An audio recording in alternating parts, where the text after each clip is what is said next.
ఈరోజు ఒక senior journalist Ramana తన voice of common man YouTube ఛానల్లో నన్ను, మధును, చలంబాబును జర్నలిస్టులుగా ఎన్నో అరాచకాలు చేస్తున్నామని, అలాగే వైశ్య సంఘంలో నేను, బిగుమల శ్యాము, ఆనంద్ గురూజీ వైశ్య సంఘాన్ని అడ్డం పెట్టుకొని ఎన్నో దందాలు నడుపుతున్నామని చెప్పి మా మీద ఒక తప్పుడు న్యూస్ ప్రచురణ యూట్యూబ్లో ఇవ్వడం జరిగింది. దాన్ని మేమంతా తీవ్రంగా ఖండిస్తున్నాం.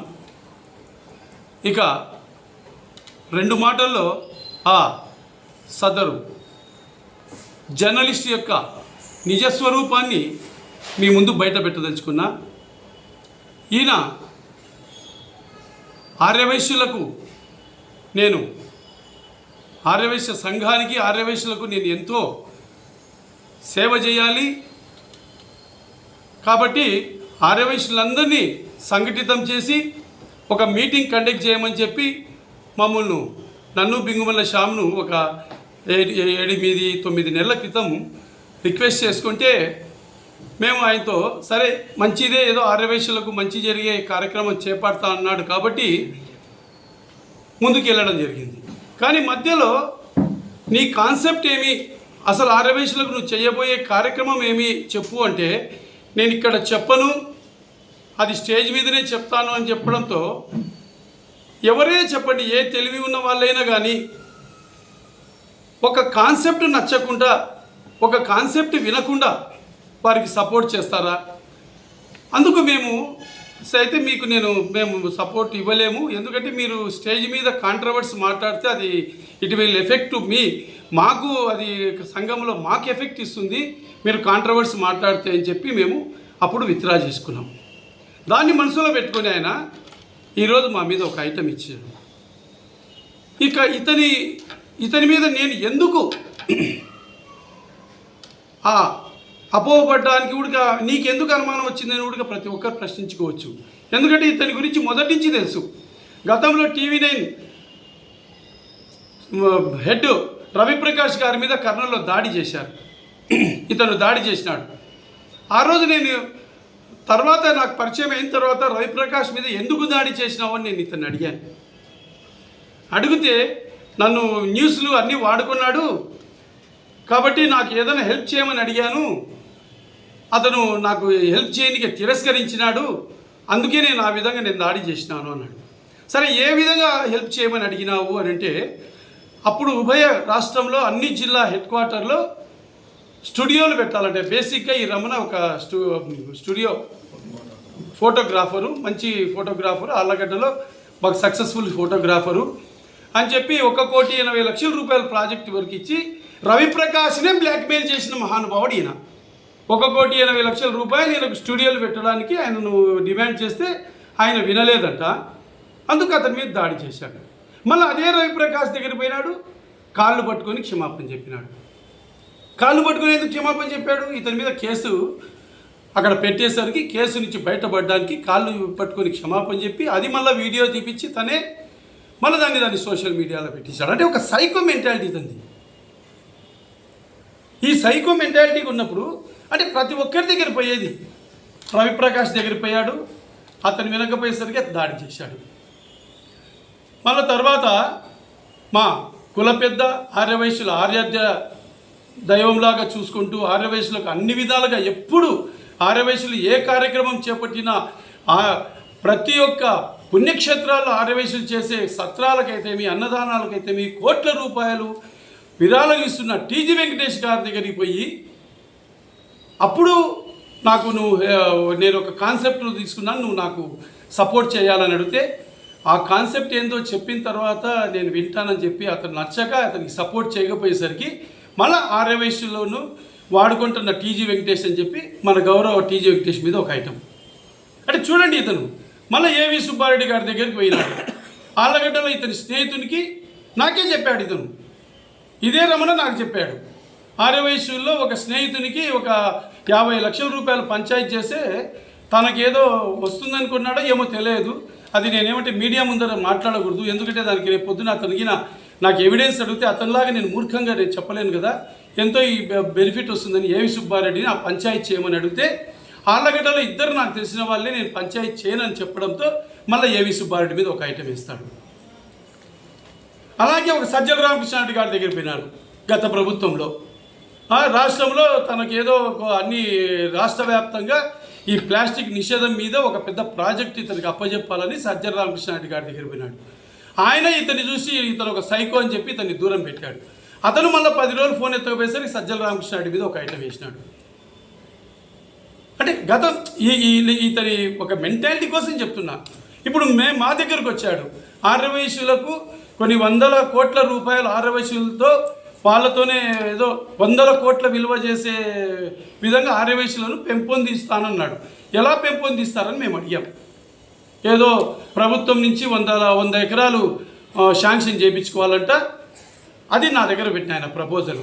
నేను ప్రభుత్వంతో మినిస్టర్ గారిని పట్టుకొని 100 ఎకరాలు శాంక్షన్ చేయించుకుంటే ఆ 100 ఎకరాల 50 ఎకరాలు వృద్ధాశ్రమాలు కట్టి ఆర్యవైశ్యుల పెట్టుబడితో పెట్టి అతను లీడ్ చేస్తాడంట.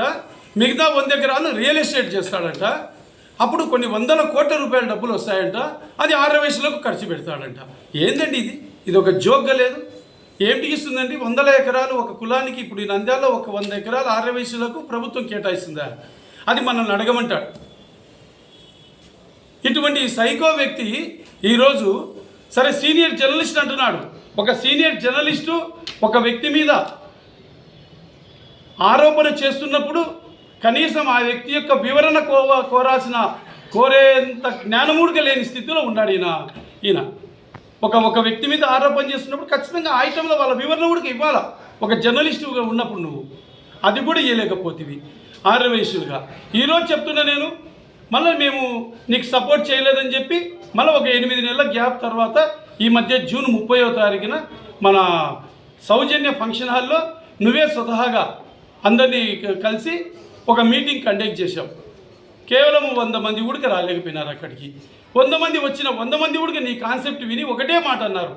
నీ కాన్సెప్ట్ ఏందో ఈయన కాన్సెప్ట్ ఏందో ఈయనకే తెలియదు, మనల్ని పిలిచినాడు అని చెప్పి నవ్వుకుంటూ పోయినాం.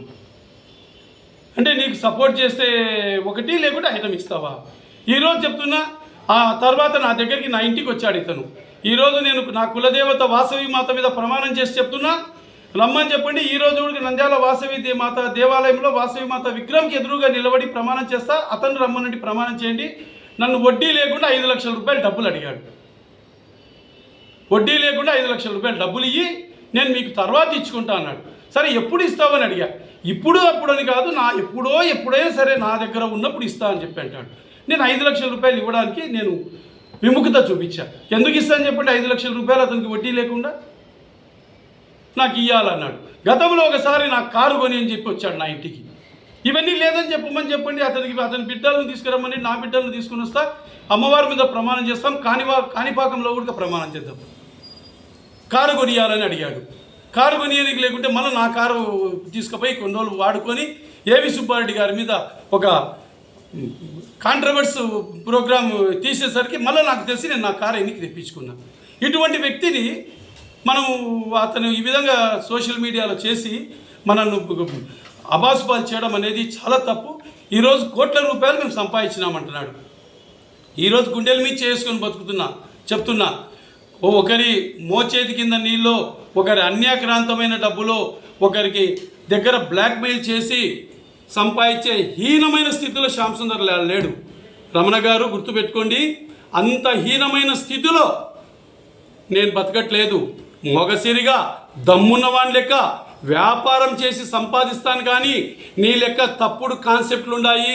ఆర్యవైశ్యులందరినీ ఒక రాగా తీసుకొచ్చి అందరూ ఆర్యవైశ్యులతో, ఇప్పుడు 2 రాష్ట్రాల ఆర్యవైశ్యుల దగ్గరికి పోయి ఒక్కొక్కరి దగ్గరికి పోయి కోట్ల రూపాయలు సంపాదిస్తాం మనం అని చెప్పి ఒక్కొక్క ఆర్యవైశ్యుల దగ్గరికి, ఆర్యవైశ్యులో ఉన్న ఇండస్ట్రియలిస్టుల దగ్గరికి, వ్యాపారవేత్తల దగ్గరికి ఒక్కొక్కరి తిరిగి మళ్ళీ ఆ ఫోటోలు ఫేస్బుక్లలో అప్లోడ్ చేసి, అంటే ఈయన ఎంతో కష్టపడుతున్నాడు, ఈయన ఎంతమందికో నా రాష్ట్రాల్లో 2 రాష్ట్రాల్లో ఉన్న ఆర్యవైశ్యులు అందరూ ఇతనికి పరిచయము, అబ్బా ఇతని ఏదో గొప్ప అనిపించుకోవడం కోసము ఆ ఫోటోలని ఫేస్బుక్లలో సోషల్ మీడియాలో అప్లోడ్ చేసి ఒక మీటింగ్ కండక్ట్ చేసి ఏదో మోసం చేయబోయినావు. కానీ ఆర్యవైశ్యులకు వాసవి మాత అండ ఉంది కాబట్టి నీ మోసానికి ఎవరు బలి కాలేకపోయినారు. ఈరోజు అదే చెప్తున్నా, ఆర్యవైశ్యులకు వాసవి మాత బలం ఉంది కాబట్టి నీ మోసానికి ఎవరు బలి కాలేదు. కలెక్టర్ల దగ్గరికి పోయి మేము ఫోటోలు తీసుకుంటామంటున్నాం. అంటే కలెక్టర్ దగ్గరికి పోయి ఫోటోలు తీసుకుంటే స్థానిక జిల్లా కలెక్టర్ స్థానికంగా ఎస్పీ గారు వచ్చినప్పుడు ఆయన గౌరవార్థంగా కలిసాం. ఆ ఫోటోను పెట్టడం తప్పు అనుకుంటే రెండు రాష్ట్రాల్లో నువ్వు వైశ్యులను, రాజకీయ నాయకులను, ఐషఫ్ ఇండస్ట్రియలిస్టులను, వ్యాపారస్తులను, ప్రముఖులను నువ్వు కలిసి ఆ ఫోటోలు నువ్వు అప్లోడ్ చేస్తే అదే భావమేనా ఇప్పుడు కూడా? సో యద్భావం తద్భవతి. నువ్వు ఏ విధంగా భావిస్తావో ఎదుటి వాళ్ళలో కూడా అదే తప్పు చూస్తావు. కాబట్టి ఇది ఇటువంటి తప్పుడి దానిను మనం పబ్లిక్ తిరస్కరిస్తున్నారు. ఈరోజు అందరూ మాకు ఫోన్లు చేస్తున్నారు. ఈరోజు ఆర్యవైశ్య ఉంది అనుకుంటా అని చెప్తున్నాడు. ఏ రోజు ఆర్యవైశ్యుడిగా అతను ఒకరికి ఏమైనా సహాయం చేశాడా?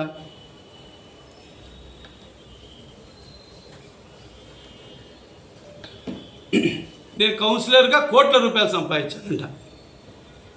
కోట్ల రూపాయలు సంపాదించడానికి ఒక కౌన్సిలర్ కోట్ల రూపాయలు సంపాదించగలడా లేడా అనేది నంద్యాలలో ఇప్పటికి 42 మంది కౌన్సిలర్లు ఉన్నారు. గతంలో కొన్ని వందల మంది కౌన్సిలర్లు పనిచేసినారు.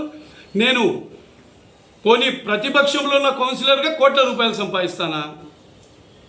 చూడండి అతని మూర్ఖత్వం. అతని యొక్క ఏ ఒక్క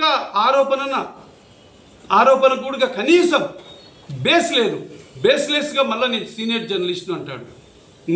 ఆ కంప్యూటర్ ముందు రాసుకొని ఆహాభావాలు చేసుకుంటూ ఐటమ్ ఇచ్చి గొప్పగా అనుకుంటున్నాడు ఆయన. ఈ మధ్య రీసెంట్గా ఆర్యవైశ్య సంఘంలో మమ్మల్ని గ్రూపులలో చేర్చండి అని చెప్పి మా ఇంటికి వచ్చి బ్రతిమలాడి ఆయన ఆర్యవైశ్య గ్రూపులలో జాయిన్ అయ్యి ఇప్పుడు మళ్ళీ నా మీద పోస్టింగ్ పెట్టాడు. అంటే గ్రూపులలో పెట్టనీకే బ్యాడ్ ప్రాపగాండా చేయనీకే. నువ్వు 5 లక్షల రూపాయలు డబ్బులు అడిగితే నేను ఇవ్వకపోతే నా మీద అపవాదు చేస్తావా? రైట్. ఈరోజు నీకు ఛాలెంజ్ చేస్తున్నా నేను. నీ కూతురు బిడ్డను నువ్వు తీసుకుని రండి, కాణిపాకంలో తడిబట్టల మీద నిలబడి నెత్తిన దీపం పెట్టుకొని ప్రమాణం చేద్దాం రండి. 5 లక్షల రూపాయలు నువ్వు అడిగినావా లేదా నన్ను? నేను ప్రమాణం చేస్తా. అంటే డబ్బులు ఇవ్వకపోతే నువ్వు మనిషిని దుర్మార్గుని అంటావా, తప్పుడోడు అంటావా? ఏ ఒక్క రూపాయి కూడా జర్నలిజంలో కానీ, రాజకీయంలో కానీ, కబ్జా రూపంగా కానీ, కులం పేరు చెప్పి కానీ నేను ఈరోజు ఏ ఒక్క రూపాయి కూడా అన్యాక్రాంతంగా సంపాదించలేదని చెప్పి నేను ప్రమాణం చేస్తా. ప్రమాణం వద్దు, నిరూపించగలిగితే నువ్వు నిరూపించగలిగితే గాంధీ చౌక్లో నీ పాదాలు కడిగి ఆ నీళ్ళని నెత్తిన పోసుకుంటా. లేకపోతే నువ్వు ఊరికే ఆర్యవైశ్య జాతికి క్షమాపణ చెప్పు చాలు. నీ ఒక సిగ్గుమాలినవా నువ్వు? నీ యొక్క ఇన్ఎఫిషియన్సీ ఇప్పుడే చెప్తా నేను. నువ్వు ఇచ్చిన ఐటెంలో నేను చలంబాబు మధు కలిసి జర్నలిస్టు నాయకుల హోదాలో లక్షలు కోట్లు గడాయించినామన్నాడు. లక్షలు కోట్లు గడించినామంట. నెక్స్ట్ సెకండ్ ఐటెంలో మళ్ళీ ఆయనే కంటిన్యూషన్లో జర్నలిజంలో అయితే ఏం సంపాదించలేనని కుల సంఘం దాంట్లోకి దిగినాడు అట. అంటే చూడు అతనే అన్నాడు లక్షల కోట్లు జర్నలిజం నాయకులు సంపాదించినానంట. నెక్స్ట్ సెకండ్ ఏమి జర్నలిస్టుకి అయితే ఏం సంపాదించలేదని చెప్పి మళ్ళీ కుల సంఘం దాంట్లోకి పోయినాడు. నంద్యాల పట్టణంలో ఆర్యవైశ్య సోదరీమణులారా ఎంతమంది జిల్లా పదవులు, రాష్ట్ర పదవులు అనుభవించిన వాళ్ళు మీరందరూ ఉన్నారు. మీరందరూ కూడా ఒక్కసారి ఆలోచించండి. ఆర్యవైశ్య సంఘంలో కుల పదవులు అనుభవించి డబ్బు సంపాదిస్తారా ఎవరన్నా? లేక మనమే డబ్బు ఖర్చు పెడతామా? కుల పదవి అనుభవించిన ప్రతి ఒక్కరికి తెలుసు ఇది. ఏ ఒక్కరు కూడా కులము అడ్డం పెట్టుకొని సంపాదన ఎలాంటి ఒక్క రూపాయి కూడా దాంట్లో సంపాదన రాదు. పైపెచ్చు ఎదురుగా మేము ఖర్చు పెట్టాలా? ఈ మొఖానికి ఏ రోజైనా ఆర్యవైశ్య సంఘంలో తిరిగింటేనా, ఒక సేవా కార్యక్రమం చేసింటేనా? ఈ రోజుకి ఒక చిన్న సేవా కార్యక్రమం చేసినా నేనని చెప్పమనండి. ఒక చిన్న సేవా కార్యక్రమం ఒక వైశ్యులకు కానీ, ఒక జర్నలిస్టులకు కానీ, సాటి కులస్తులకు చేయలే, సాటి వృత్తి మనుషులకు చేయలే. ఈరోజు అందరినీ కామెంట్ చేసుకుంటే ఒక ప్యాషన్ అయిపోయింది అతనికి. పోస్టింగ్ పెట్టడము, సునకానందం పొందడము. ఏవి సుబ్బారెడ్డి గారి మీద పెట్టిన రోజు నేను అడిగిన అతన్ని ఏమన్నా ఎందుకు పెట్టినావు అని చెప్పి అని. అంటే ఆ రోజు తన కూతురి పెళ్ళంట, ఏవి సుబ్బారెడ్డి గారి కూతురిది పెళ్ళంట. ఆ రోజు ఈ ఐటెం పెడితే ఆయన పీటల మీద మనశ్శాంతిగా కూర్చోకూడదంట. చూడండి దీని యొక్క శాడిజం. నాతోనే చెప్పాడు. నాతోనే చెప్పాడు ఆ మాట. తప్పని అని చెప్పాను ఆ రోజు. ఇతని శాడిజం అటువంటిది. ఇటువంటి శాడిస్టును ఖచ్చితంగా ప్రజలే తగిన బుద్ధి చెప్తారు.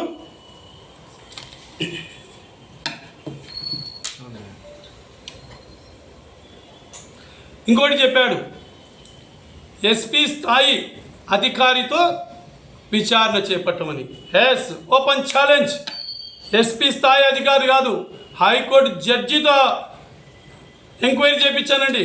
₹1 నేను ఏదన్నా కానీ కౌన్సిలర్ హోదాలో కానీ, జర్నలిస్టు హోదాలో కానీ, కుల సంఘం హోదాలో కానీ నేను ఎక్కడైనా కానీ అవినీతికి పాల్పడింటే నా తల తీసి కాళ్ళ ముందర పెడతా. ఒకవేళ మీరు నిరూపించలేకపోతే ఆర్యవైశ్య జాతి బిడ్డను అవమానం చేసినాము, సాటి ఆర్యవైశ్య జాతి బిడ్డను అవమానం చేసినాన్ని ఒక క్షమాపణ వేడు నువ్వు చాలు. ఈరోజు ఆ విధంగా రెడీగా ఉన్నప్పుడు ఛాలెంజ్కి రా, ఓపెన్ ఛాలెంజ్కు.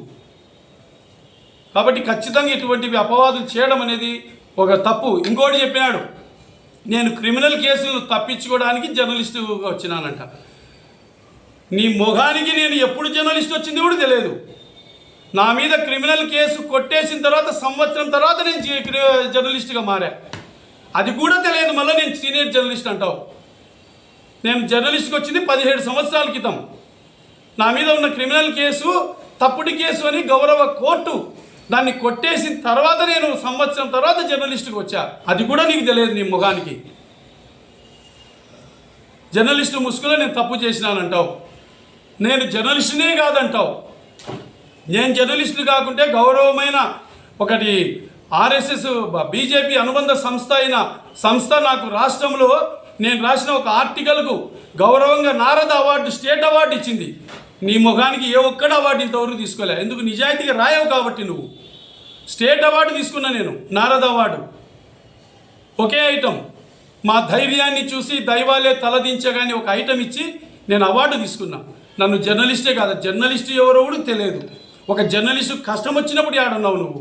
ఒక జర్నలిస్టు నడి రోడ్లో హత్య గావించబడితే ఎక్కడ ఉన్నావు?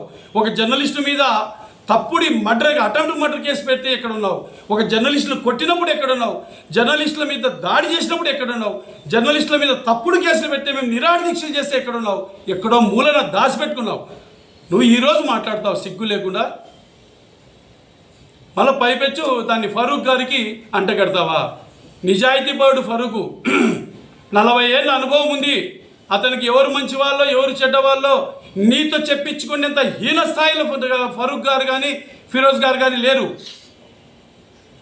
నువ్వు ఒక సైకోవు.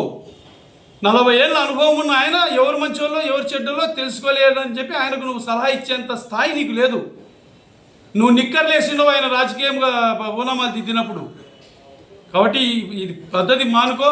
ఇంకోసారి ఇటువంటివి చేస్తే ఇప్పుడు కూడా ఖచ్చితంగా దీని మీద సివిల్ అండ్ క్రిమినల్ కేసులు వేస్తాం. ఎందుకంటే అతను నిరూపించాలా, తను చెప్పిన మా మీద వేసిన దాని అభాండాలకు అతను నిరూపించాలా. లేకపోతే అతని మీద civil case, criminal case advocate సంప్రదించి ఖచ్చితంగా చర్యలు తీసుకుంటామని చెప్పి తెలియజేస్తున్నాను. జై హింద్, జై వాసవి మాత. రమణ గారు, మీరు సీనియర్ జర్నలిస్ట్ అని చెప్తున్నారు. ఒక జర్నలిస్టు సమాజానికి ఏదన్నా ఇబ్బంది కలిగినప్పుడు సభ్య సమాజంలో వాళ్ళు పోయి చెప్పుకునేది మీడియా ముందరికి. అటువంటి మీడియానే తప్పుడు రాతలు రాస్తూ, మీరు ఒక మాట అన్నారు, చిన్న చిన్న తప్పులు చేసే వాళ్ళ దగ్గర విలేకరులు 500, 1000 వసూలు చేస్తారని. సిగ్గు లేదా నీకు ఆ మాట? నీకు తప్పు చేసేదాన్ని బయట పెట్టేవాళ్ళు విలేకరులు. అటువంటి విలేకరు వృత్తిలో ఉంటూ జర్నలిస్ట్గా ఉంటూ మీ విలేకరులు తప్పుడు వాళ్ళని నువ్వే ఇస్తావా? ఎంత సిగ్గుచేటు. అంటే ఈరోజు నువ్వు ఈ తప్పుడు వీడియో పెట్టనీకి ఎన్ని లక్షల రూపాయలు తీసుకొని ఉంటావు? ఈరోజు 2 ఎకరాలను కబ్జా చేశారని అంటున్నావు కదా. ఈరోజు డైరెక్ట్ ఛాలెంజ్ చేస్తున్నాము, నువ్వు నిరూపించగలవా? మేము ఈరోజు మీడియా ముందర మొత్తం మా దగ్గర ఉన్న రికార్డు మొత్తం సబ్మిట్ చేస్తాం. నీవు ఈ తప్పుడు కూతలు పూయించిన వాడు కానీ నీవు కానీ రాగలవా? సిగ్గు లేదా? ఇదే శ్యామ్ సుందర్లాల్ యోగా సభ్యులను అడ్డం పెట్టుకొని ఆనంద్ గురి సపోర్ట్ తీసుకున్నాడు అంటున్నారు కదా. మళ్ళీ నీవు కూడా ఆర్యవైశ్య సంఘం సౌజన్య ఫంక్షన్ హాల్లో పెట్టినప్పుడు నా ఇంటికి వచ్చి వయసులందరినీ సంఘటన చేసి తీసుకొని రమ్మన్నప్పుడు అప్పుడు నువ్వు నాకు సపోర్ట్ కోరలేదా? ఆనంద్ గురూజీ ఏ రోజైనా సరే గుర్తుపెట్టుకో, సమాజానికి మంచి చేస్తాడే తప్ప చెడు చేసే ప్రసక్తే ఉండదు. నేను శ్యాము సుమారుగా 1200 మంది పైచీలకు కంటి ఆపరేషన్లు చేపించాం. ఎన్నో అన్నదాన కార్యక్రమాలు చేశాం. మేమిద్దరము సిరివెల్లలో పేదలకు తాలిబొట్టు మెట్టెలు పంపిణీ చేశాం. పేద విద్యార్థులను చదివించాం. సిగ్గు లేదా? ఒక్క కార్యక్రమం నువ్వు చెప్పినట్టు ఒక్క మీడియాలో ఒక చోట చూపి, ఆనంద్ గురూజీ ఒక్క చోట ఒక చిన్న తప్పు చేసినాడని నువ్వు నిరూపించుకో, ఛాలెంజ్ చేస్తాను. సిగ్గుండాలి మాట్లాడేసరికి. సమాజంలో మీడియాను ఎంతో గౌరవిస్తుంది. ఈరోజు ఆనంద్ గురూజీ నంద్యాలలో కాదు, కర్నూలు జిల్లాలో చాలామంది చూడలేదు. కానీ ఎక్కడన్నా ఎదురు పడితే వాళ్ళు ఒకటే ఒక మాట చెప్తారు, ఆనంద్ గురూజీ అంటే మీరే కదా, మేము పేపర్లో చూసాం, టీవీలో చూసాం అని చెప్తూ ఉంటే మీడియాను నేను ఎంతో గౌరవిస్తుంటాను. అటువంటి మీడియాను నువ్వు విలేకరిగా ఉంటూ జర్నలిస్ట్ అని చెప్పుకుంటూ తప్పుడు రాతలు రాస్తూ తప్పుడు కూతలు కూసేది ఎంతమందికి సమంజసం? నువ్వు అసలుకు మీ విలేకరులను నువ్వు ఏమాత్రం గౌరవిస్తున్నావు? గుర్తుపెట్టుకో. ఎప్పటికి కూడా చెప్తూ ఉంటారు, కత్తితో చంపేవాడు కత్తితో చేస్తాడు, బాంబుతో చంపేవాడు బాంబుతో చేస్తాడు అంటూ ఉంటారు. నువ్వు ఇక్కడ తప్పుడు రాతలు తప్పుడు కూతలు కూస్తున్నప్పుడు ఇలాంటి రాతల వల్లనే నువ్వు ఏదో ఒక కేసులో ఇరుక్కోకుండా పోకపోతే అడుగు. దయచేసి ఇప్పటికైనా రమణ మానుకో, నీ పద్ధతి మార్చుకో. ఇప్పటికే చాలామంది సైకో అంటున్నారు, షాడిస్ట్ అంటున్నారు. ఇవన్నీ మానుకొని మంచిగా బతికేదానికి చూసుకో. అంతేగాని బ్లాక్మెయిల్ చేయడము, నిరూపణలు లేని దాని గురించి మాట్లాడము చాలా దుర్మార్గమైన చర్య. అందరూ నీలాగే ఉంటారనుకోవద్దు. అలా అని చెప్పి జర్నలిస్టులను కించపరిచేటట్టు మాట్లాడవద్దని చెప్పి కోరుకుంటూ, ఈ విషయాన్ని ఇంకొకసారి పునరావృతం కాకుండా మంచిగా బతికేదానికి ప్రయత్నిస్తామని చెప్పి నీకు ఈ మీడియా ముందర తెలియజేస్తున్నాను. జై గురు. అందరికీ నమస్కారం. బ్రతుకుదెరువు కోసం నంద్యాలకు వచ్చినటువంటి పాత్రికేయుడిగా చెప్పుకుంటున్న రమణ ఈరోజు యూట్యూబ్ ఛానల్లో శ్యామ్ సుందర్ లాల్ మధు నా పైన ఏదో తన యూట్యూబ్ ఛానల్లో దాదాపు 10-15 నిమిషాల పాపం ఆయన ఒక్కడే పాత్రికేయుల సమాజానికి ఆయన ఒక్కడే పాటు పడుతున్నట్టు కృషి చేస్తున్నట్టు ఏదో వీడియోలు పెట్టాడు. బేసిక్గా రమణకు ఒక విషయం తెలియదు. మేము ముగ్గురం పాత్రికేయులుగా పరిచయమైనటువంటి స్నేహితులం కాదు. మధు అనేవాడు నాకన్నా 1 సంవత్సరం చిన్నవాడు. కలిసి చిన్నప్పటి నుంచి ఒకే స్కూల్లో దాదాపు 10th క్లాస్ వరకు ఒకే స్కూల్లో చదువుకునేటువంటి వాళ్ళము. నాకన్నా 1 సంవత్సరం చిన్నవాడు. శ్యామ్ సుందర్ లాల్ వాళ్ళ అన్న హరినాథ్ గుప్తా మా తండ్రి వ్యాపార భాగస్వామి. ఇక మా ముగ్గురిని దగ్గర చేసినటువంటి మేము ముగ్గురం దగ్గరగా ఉన్నటువంటి మంత్రి ఫరూక్ పైన కొన్ని మేము ఆయనను అడ్డం పెట్టుకునేది చేసినాడని చెప్పి విపరీతమైనటువంటి ఆవేదన వ్యక్తం చేసినాడు. నంద్యాల పుట్టి పెరిగినటువంటి వాళ్లకు, స్థానికులకు, స్థానిక వ్యాపారులకు ఫరూక్ గారికి ఎవరు ఏమిటో అన్ని క్షుణ్ణంగా తెలుసు. ఆయనకు కొత్తగా ఎవరు చెప్పాల్సిన అవసరం లేదు.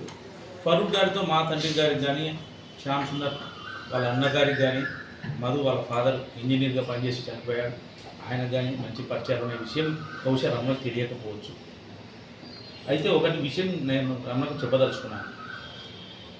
ఈ వార్త పెట్టినందుకు గాను నువ్వు ఎంత లబ్ధి పొందినావో నాకైతే తెలియదు. సంతోషం, మా గుండా అంతమైన లబ్ధి పొందినావు అంటే ఆనందమే.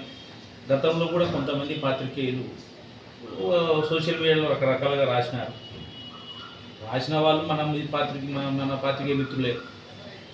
96లో నేను పాత్రికేయులుగా జీవితాన్ని ప్రారంభించిన. రమణ ఎప్పుడు ప్రారంభించాను నాకైతే తెలియదు. ఆయన సీనియరో జూనియరో నాకు తెలియదు. వయసులో పెద్దోడు ఉండొచ్చు. మన నంద్యాలలో ఉన్నటువంటి పాత్రికేయులందరికీ రమణతో పాటు అందరికీ ఒకటే వినపం. వ్యక్తిగతంగా మేము ఎప్పుడు కూడా మేము ముగ్గురము వ్యక్తిగతంగా పాత్రికేయుల గురించి కానీ, వారి వ్యవహారాల గురించి కానీ, వారి యొక్క వ్యాపారాల గురించి కానీ, వారికి జీవన స్థితిగతుల గురించి కానీ సోషల్ మీడియాలో కానీ ఎక్కడ 10 మందిలో ఎక్కడ కూడా చర్చించిందే లేదు. మాకు అవసరం లేదు. ఒకవేళ మీరు మా పట్ల భవిష్యత్తులో ఇంకా మా పేర్లు పెట్టి మైండ్ చేసే వ్యాపారాల గురించి ఎన్ని రాసినా మేము వాటిని పట్టించుకునే పరిస్థితిలో లేము. ఎందుకు లేమంటే మీ పట్ల మేము ప్రదర్శించాల్సినటువంటి సమయాన్ని మా సొంత వ్యాపారాలకు, మా కుటుంబ సభ్యుల అభివృద్ధికి, కుటుంబ అభివృద్ధికి వెచ్చిస్తే మేము బాగుపడతాం, 10 రూపాయలు సంపాదించుకుంటాం.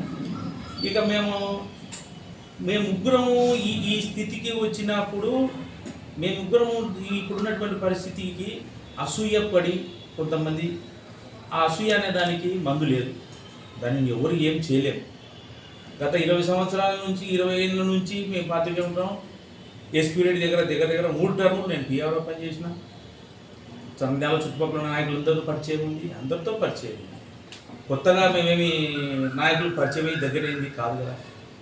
గతంలో ఇదే రమణ, ఏవి సుబ్బారెడ్డి గారు, టీజీ వెంకటేష్, శిల్పామోహన్ రెడ్డి గారు, అలాగే ఇంకొకరు అతను ఎవరు సత్యరామకృష్ణ, ఇలా పెద్ద పెద్ద వ్యక్తుల ద్వారా రాసినారు. ఏవి సుబ్బారెడ్డి గారితో నేను కూడా ఇదే విషయంగా మాట్లాడాను. అంటే ఆయన ఒకటే అన్నాడు, ఏనుగు దారిలో పోతుంటే కుక్కలు అడుస్తుంటాయి చలంబాబు, పట్టించుకుంటే అవసరమా మనకు అన్నాడు. మేము కూడా అట్లనే అనుకోవాల్సిన పరిస్థితి. కాకపోతే ఏంటంటే ఇప్పటికైనా ఆయన జ్ఞానం తెచ్చుకొని ఏదో 4 రూపాయలు ఆదాయం వచ్చే వ్యాపారం చేసుకొని జీవించమవుతుంది. దాన్ని మేమేం తప్పు పట్టడం లేదు. 2 ఎకరాలకు సంబంధించినటువంటి అంశంపై వెనక ఉన్నటువంటి ఆ కాలనాగు ఇతని ద్వారా ఇతనికి కొంత మొత్తం ఇచ్చి ఈ వార్తను ప్రసారం చేయించినది అని మేము భావిస్తున్నాం. 10 కోట్ల రూపాయల విలువ చేస్తుంది అని చెప్పి అన్నాడు ఆయన. 7 కోట్ల రూపాయలు ఇస్తే వాళ్ళు రిజిస్టర్ చేస్తారు. ఎవరైతే దాని హక్కుదారులు ఉన్నారో 7 కోట్లు ఇవ్వమనండి, రిజిస్టర్ చేసి 3 కోట్లు రమణకే ఇస్తాం. వ్యాపారం చేసుకొని బ్రతకాల, వ్యాపారం చేసుకుంటున్నాం, కలిసి వచ్చింది, రేట్లు వస్తున్నాయి, డెవలప్ అవుతున్నాం. అసూయ పడితే దానివల్ల ఎవరికి నష్టం? ఇంకొకటి, ఇప్పుడున్నటువంటి పాత్రికేయులు కానీ గతంలో అందరూ మా పాత్రికేయుల మిత్రులే. కొంతమంది మాకు వ్యక్తిగతంగా వాళ్ళపైన ఎటువంటి ద్వేషం లేదు, ఏం లేదు, సృష్టించుకున్నారు ద్వేషాన్ని. ఇప్పుడు ఆ నాయకులు, వేరే వేరే పార్టీల నాయకులు ఏదైనా సందర్భం వచ్చినప్పుడు కలిసి మాట్లాడుకుంటారు, ఫంక్షన్లలో కలుస్తారు, మాట్లాడుకుంటారు. మన పాత్రికేయులు వ్యక్తిగతంగా ద్వేషం పెంచుకుంటారు, దానికి మేము కర్తలం కాదు. సరే, వాళ్ళు పెంచుకునే మనమని వాళ్ళ మీద మేము వ్యక్తిగతంగా పెంచుకోలేదే. రాసుకుంటే రాసుకున్నారు, రాసేవాడు రాస్తుంటాడు, చెప్పేవాడు చెప్తుంటాడు. మన పని మనం చేసుకుంటున్నాం, ఉత్తమని మేము వదిలేసినాం. భవిష్యత్తులో కూడా మేము ఏవి పనులు చేసినా నిరభ్యంగా రాసుకోండి, నిరభ్యంతరంగా పేర్లు పెట్టుకుని మీకు మమ్మల్ని ఎంత డ్యామేజ్ చేయాలో అంత చేసుకోండి, మేమేమే కానీ మాట్లాడాలి. మా పని మేము చేసుకుంటూ పోతాం. నిజాలు బాగుందని తెలుసు, ప్రజలకు తెలుస్తాయి, మాకు తెలుస్తాయి, బేసిక్గా మాకు తెలుస్తాయి. దానిలో తప్పుంటే ఇది ఉంది. రమణకు ఒకటే ఈ సందర్భంగా మీడియా ద్వారా రమణకు ఒకటే చెప్తున్నాను, ఇక మీదట సామాన్యుని వాయిసు ఇటువంటివన్నీ మానుకొని జనజీవనంలో ప్రశాంతంగా బతికేది నేర్చుకో.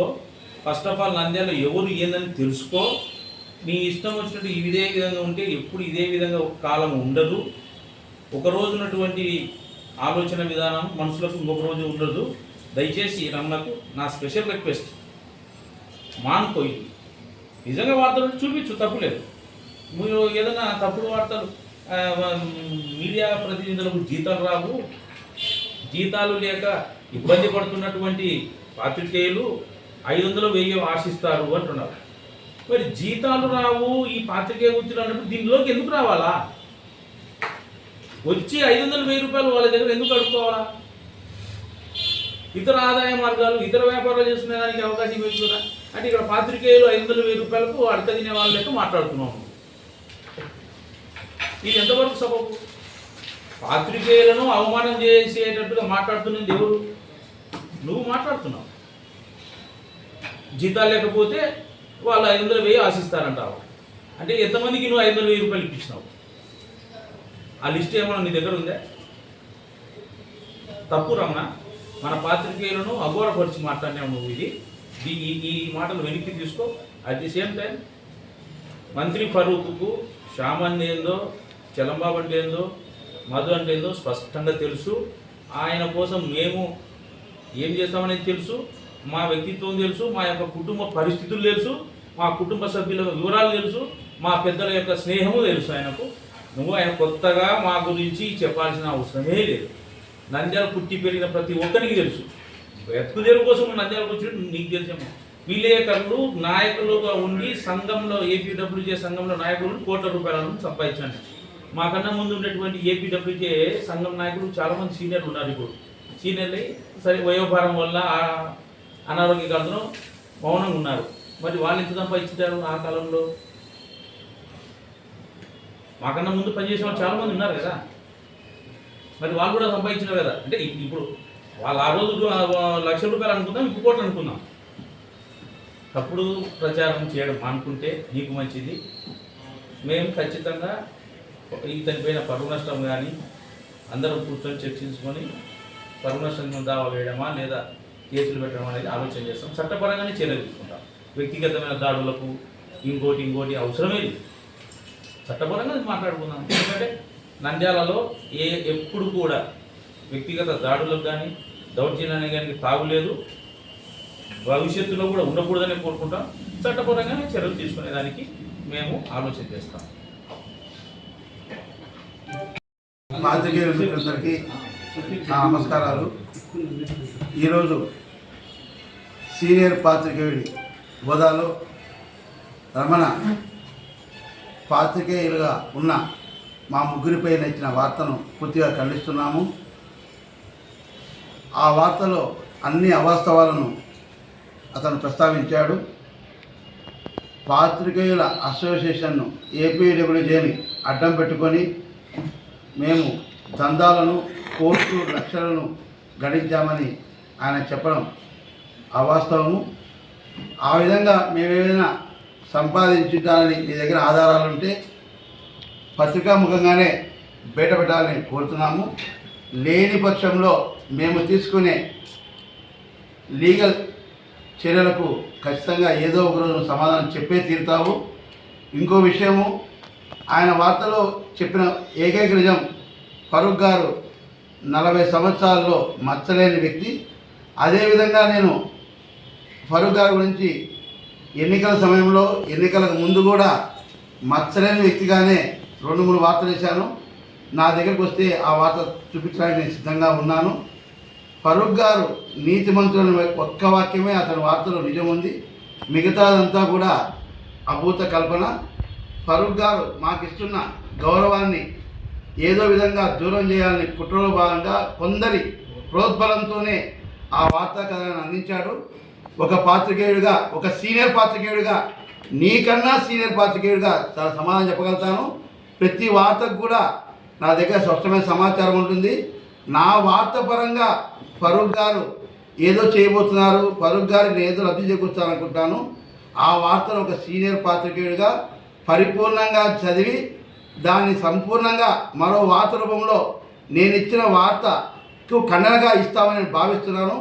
మొదటిగా ఒక పాత్రికేయుడు ఏదైనా ఒక వార్తను విమర్శించినప్పుడు ఆ వార్త యొక్క పూర్తి సారాంశాన్ని తెలుసుకున్న తర్వాతనే మనం వార్తా కథను అందించాలి. ఎంతసేపు ఉన్నా నంద్యాలకు వచ్చేందుకు అంత డబ్బులు ఇవ్వడానికి ముగ్గు చూపుతున్నారని రాశారు తప్ప ఫరూక్ గారికి పోస్టింగ్ ఇస్తే ఇస్తారని కానీ ఇక్కడ నంద్యాలలో పోస్టింగ్ ఇవ్వాలని చెప్తాను కానీ ఇక్కడ రాలేదు. ఆ చిన్న విషయాన్ని కూడా సీనియర్ పాత్రికేయుడు అని చెప్పుకుంటున్నారు, మర్చిపోయాడు. నాకన్నా 10 ఏళ్ళ తర్వాతనే అతను పాత్రికేయ వృత్తికి వచ్చాను. నేను గర్వంగా చెప్పుకున్నాను. 1991 ఆయన మేనేజర్ ఇట్లా అంటాడు, నేను 1991లో గర్వంగా ఇప్పుడున్న పాత్రికేయుల్లో ఒకరిద్దరికి మినహా మిగిలిన వాళ్ళు నేను సీనియర్ని గర్వం చెప్పుకుంటున్నాము. నువ్వు సీనియర్ పాత్రికేయ అయితే కాదు, నాకు తెలిసి ఎక్కడ కూడా ఒక శాటిలైట్ ఛానల్లో కానీ ఒక ప్రింట్ పత్రికలో కానీ పనిచేసిన అనుభవం లేదు. ఎంతసేపు ఉన్న TV9 అనే సంస్థను ఒక పూచిగా చూపిస్తున్నావు, అది కూడా నిఘా విభాగం అంటున్నారు. ఎక్కడైనా అథెంటికేషన్ ఉందా, నీకేదైనా అక్యురేషన్ ఉంటే మాకు తెలియదు కాబట్టి బహిరంగపరచమని కోరుతున్నాను. మరో విషయము, పాత్రికేయుల పక్షాన పోరాడుతున్న శ్యామల గురించి అసలు పాత్రికేయుడే కాదన్నారు. నాకు తెలిసి 2007 నుంచి 2024 వరకు కూడా అతనికి అక్యురేషన్ కార్డు ఉంది. అక్యురేషన్ కార్డు ఉందంటే అతను పాత్రికేయుడే. పాత్రికేయులు కాని వారికి జిల్లా కలెక్టర్ కానీ INPR కానీ ఇవ్వరు. నాకు తెలిసి ఒకసారి అనారోగ్యం కారణంగా అతను సరైన సమయంలో అందించలేక 1 సంవత్సరం మాత్రమే అతనికి అక్యురేషన్ కార్డు లేదు అన్నకి. కాబట్టి అన్నీ తెలుసుకునే వార్తారూపాన్ని ప్రదర్శించు. పాత్రికేయులు కానివారు పాత్రికేయులు ఉన్నారు. పాత్రికేయుల పక్షాన మేము ముగ్గురం కలిసి ఎన్ని పోరాటాలు చేశామో నీకు ప్రత్యేకంగా చెప్పాల్సిన అవసరం కాదు. అసలు నంద్యాల పాత్రికేయుడే కాదు. బతుకు తెరువు కోసం ఆలగడలో ఉంటూ అక్కడ నుంచి కొన్ని అనివార్య కారణాల కొన్ని రోజుల పాటు నంద్యాల, కొన్ని రోజుల పాటు కర్నూలు, కొన్ని రోజుల పాటు హైదరాబాద్. అసలు నీకు అక్యురేషన్ కార్డు ఉందా? అసలు నువ్వు పాత్రికేయుడివా? అసలు ఒక సొంత యూట్యూబ్ ఛానల్ పెట్టుకొని ఒక ప్రజాప్రతినిధులు కానీ సాక్షాత్తు జిల్లా కలెక్టర్ని, జిల్లా ఎస్పీని, ప్రముఖ మా ప్రజాప్రతినిధులను ఓయ్ ఓయ్ ఓయ్ జగన్మోహన్ రెడ్డి ఓయ్ ఓయ్ అంటాం, చంద్రబాబు నాయుడిని ఓయ్ ఓయ్ అంటాం రాబోయే రోజులలో. ఇది సరైన పద్ధతి కాదు. జర్నలిస్ట్ అనేవాడు గౌరవం ఇవ్వాలి, గౌరవం తీసుకోవాలి. ఆ చిన్న లైన్ మిస్ అవుతున్నావు. మరోసారి నేను రాసే వార్తలు, నేను చాలా మంచి వార్తలు రాశాను గర్వం చెప్పుకున్నా. నా నుంచి ఏదైనా సరే నేను అవినీతికి పాల్పడినానని నువ్వు నిరూపించగలిగితే నీకు బహిరంగ క్షమాపణ చెప్పడానికి కూడా నేను సిద్ధం. లేని పక్షంలో మా పాత్రికేయ సోదరులకు, మా పాత్రికేయ లోకానికి నేను ఏపీడబ్ల్యూజే గురించి కానీ ఇంకోరు గాంచి ప్రచురించిన వార్త తప్పుడు కదలమని క్షమాపణ కోరితే చాలు అని నేను కోరుకుంటున్నా. రమణ గారికి భవిష్యత్తు రాబోయేలో మా మీద ఇచ్చిన వార్తలకి మేము లీగల్గానే ప్రొసీడ్ అవుతాం తప్ప ఇంకోటి కాదు. మళ్ళా అతను మన మీద ఇంకో వార్త పెట్టడానికి సిద్ధపడుతున్నాడు. ఇప్పుడు ఇచ్చిన వార్తలో కూడా పెద్ద ఎత్తున డబ్బులు శాంక్షన్ జరిగినాయనేది స్పష్టమైన సమాచారం ఉంది. దాన్ని కూడా ఆధారాల సహా ప్రచురిస్తూ అదే కోణంలో నీకు వివరణ అడిగేదానికి నేను సిద్ధంగా ఉన్నాను. మరికొద్ది గంటల్లోనో మరికొద్ది రోజుల్లోనో నేను వార్త రాసిన రోజు నీకు వివరణ కోరుతా. ఆ వివరణకు నువ్వు వివరణ చెప్పే తీరాల.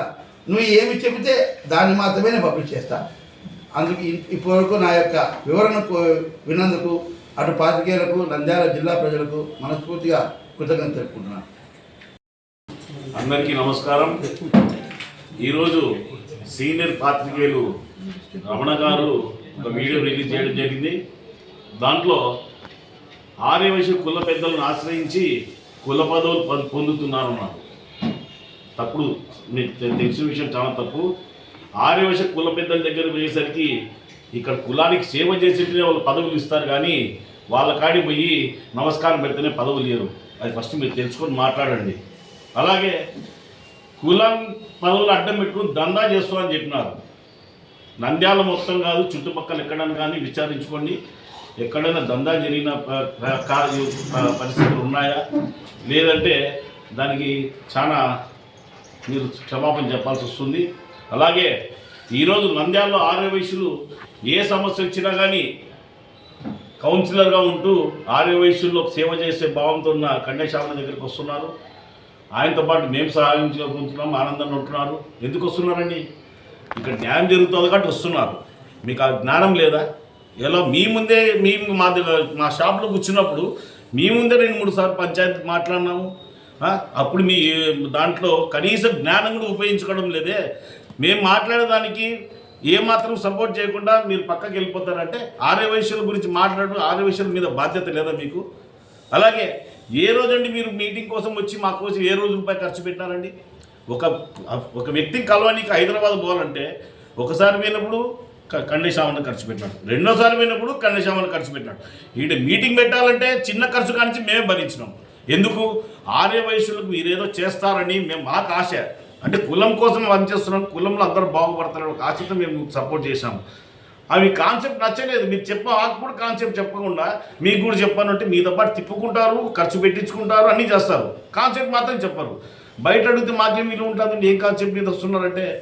కాబట్టి దయచేసి మీరు ఒకటే విన్నవించుకుంటున్నా, సాటి ఆర్యవైశ్యుడు కాబట్టి మేము విన్నపం అంటున్నాం. అదే ఆర్యవైశ్యుడు కాకపోతే ఆ మాటలు వేరే ఉండేవి. దయచేసి ఒక మనిషి మీద విమర్శించేటప్పుడు, ఒక మనిషి తప్పులు పట్టేటప్పుడు ఆ మనిషి ఎట్లాంటోడు, ఏ కథ, ఏ పరిస్థితి తెలుసుకోండి. మీరు మీటింగ్ కోసము వడ్డీ లేని రుణం అడిగింది, శ్యామను అడిగింది, నేను సాక్ష్యం దానికి. వడ్డీ లేని రుణం ఈ శ్యామ నేను మీటింగ్ కండక్ట్ చేస్తాను. మళ్ళీ అంటే డబ్బులు ఇస్తే ఒక రకం, డబ్బులు ఇవ్వకుండా ఒక రకమా? అంటే మీరంతా ఎట్లుందంటే ఇక్కడ ఉన్న మీరు చేసిన 5 మంది కూడా ఎవరు వృత్తి వ్యాపారాల్లో వాళ్ళు నిజాయితీగా ఉంటున్నారు. ఇక్కడ మా మీద వీడియో తీసి మీరు మా దగ్గర డబ్బు దండుకోవాలని చూస్తున్నారేమో, అది చాలా తప్పు. ఊర్లో, నంద్యాలలో కానీ, రాష్ట్రంలో కానీ, ప్రపంచంలో దండి చోట్ల అన్యాయాలు జరుగుతున్నాయి. వాళ్ళ మీద మీకు చాత అయితే వాళ్ళ కాడ తీసుకోండి, వీడియో తీసుకోండి, వాళ్ళ మీద మీరు వీడియో రిలీజ్ చేయండి. ఏదో మీకు కొత్త లాభం చేకూరుతుంది. అంతేగాని ఇట్లాంటి తిక్కవన్నీ వీడియో ఉంది కదా, సోషల్ మీడియా ఉంది కదా, నేను వైరల్ చేసుకుంటూ పోతానంటే అన్ని రోజులు ఒకరి రకం ఉండవు. ఏదో ఒక రోజు మీకు కూడా ఇబ్బంది కలుగుతుంది. అది ఎందుకంటే సొసైటీలో జరిగేటివి అవే. తప్పు చేయనోడు తప్పు నిందిస్తే వాడు ఎంత బాధపడతాడో అలాగే ఉంటుంది. కాబట్టి దయచేసి ఇట్లాంటి మానుకోమని విజ్ఞప్తి చేస్తున్నా. లైక్ చేయండి, షేర్ చేయండి, సబ్స్క్రైబ్ చేయండి. రెగ్యులర్ నోటిఫికేషన్స్ కోసం బెల్ బటన్ని ప్రెస్ చేయండి.